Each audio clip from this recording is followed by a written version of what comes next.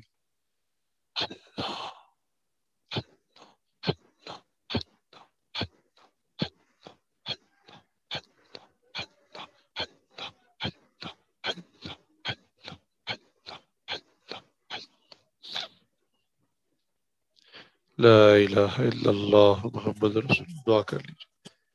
اللہم صلی علی سیدنا محمد وعلی آل سیدنا محمد وبارک وسلم۔ ربنا ظلمنا انفسنا وان لم تغفر لنا وترحمنا لنکونن من الخاسرین۔ اے اللہ ہم آپ کے عاجز مسکین بندے اور بندی ہیں، ہمارے گناہوں کو معاف فرما، یا اللہ عیبوں کی پردہ پوشی فرما، یا اللہ جتنے گناہ آج تک کیے انہیں معاف فرما، یا اللہ آئندہ نیکوکاری پرہیزگاری والی زندگی شروع کرنے کی توفیق عطا فرما، یا اللہ وہ گناہ جو ہم نے دن میں کیے جو راتوں میں کیے معاف فرما، یا اللہ وہ گناہ جو محفلوں میں بیٹھ کر کیے اور جو تنہائیوں میں چھپ چھپ کر کیے معاف فرما، یا اللہ وہ گناہ جو ہمیں یاد ہیں اور جو ہم کر کے بھول گئے معاف فرما دیجئے، یا اللہ ہماری گزشتہ زندگی کے تمام صغیرہ کبیرہ گناہوں کو معاف فرما دیجئے، یا اللہ آئندہ ہمیں ایک سچی سچی ایمانی قرآنی اسلامی زندگی شروع کرنے کی توفیق عطا فرما دیجئے، یا اللہ ہم پیدائشی مسلمان ہیں،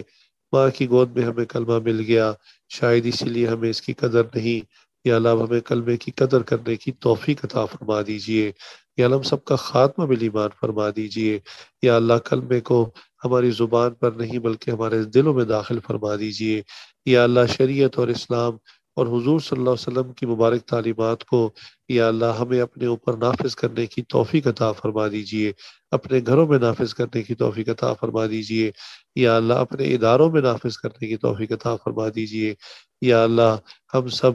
حضور صلی اللہ علیہ وسلم کا سچا عاشق ہونے کا دعویٰ کرتے ہیں، یا اللہ اب ہمیں سچا عاشق بنا دیجئے، یا اللہ ایسا عاشق جسے اپنی زبان سے کچھ نہ کہنا پڑے، لوگ دیکھیں اور کہیں کہ واقعی حضور کا عاشق ہے، اس کے اخلاق بھی حضور والے ہیں، اس کا لباس بھی حضور والا ہے، اس کا چہرہ بھی حضور والا ہے، اس کی تعلیمات بھی حضور والی ہیں، اس کے معاملات بھی حضور والے ہیں، اس کا رہن سہن اس کی معاشرت بھی حضور والی ہے، یا اللہ ہمیں سچا عاشق رسول بنا دیجئے، یا اللہ 12 ربیع الاول کے اس دن کی برکت سے یا اللہ ہمیں آج سے اپنی زندگیوں میں حضور صلی اللہ علیہ وسلم کی سنتوں کو زندہ کرنے کی توفیق عطا فرما دیجئے، یا اللہ ہماری زندگی میں کتنی مرتبہ ربیع الاول کا مہینہ آیا لیکن ہم نے حضور صلی اللہ علیہ وسلم کی سنتوں کو نہ اپنایا، آپ صلی اللہ علیہ وسلم کی مبارک عادات کو نہ اپنایا، یا اللہ ہمیں اس کی توفیق عطا فرما دیجئے کہ ہم آج سے ایک نیا عزم کریں، ارادہ کرتے ہیں حضور صلی اللہ علیہ وسلم کی ایک ایک سنت کو یا اللہ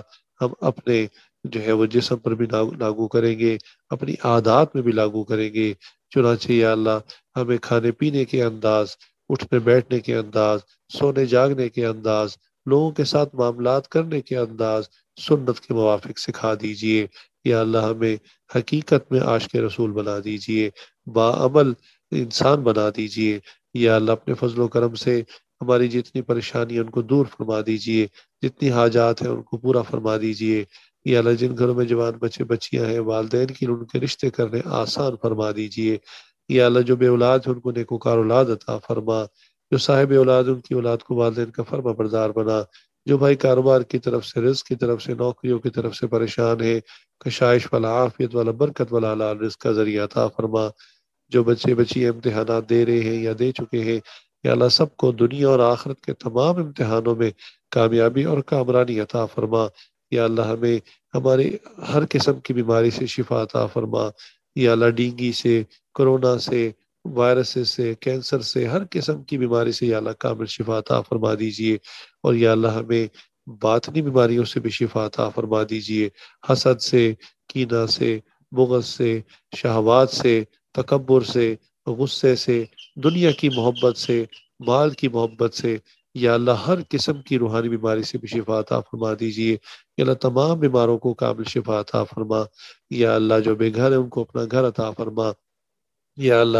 اپنے فضل و کرم سے، اپنے غیبی خزانوں سے یا اللہ ہماری مدد و نصرت فرما۔ پوری دنیا میں جہاں مسلمان پریشان حال ہے، سب کی پریشانیوں کو دور فرما۔ یا اللہ پاکستان کے حکمرانوں کو اچھے فیصلے کرنے کی توفیق عطا فرما۔ یا اللہ انہیں ہدایت عطا فرما، امت اور قوم کی خیر خواہی کے فیصلے کرنے کی توفیق عطا فرما۔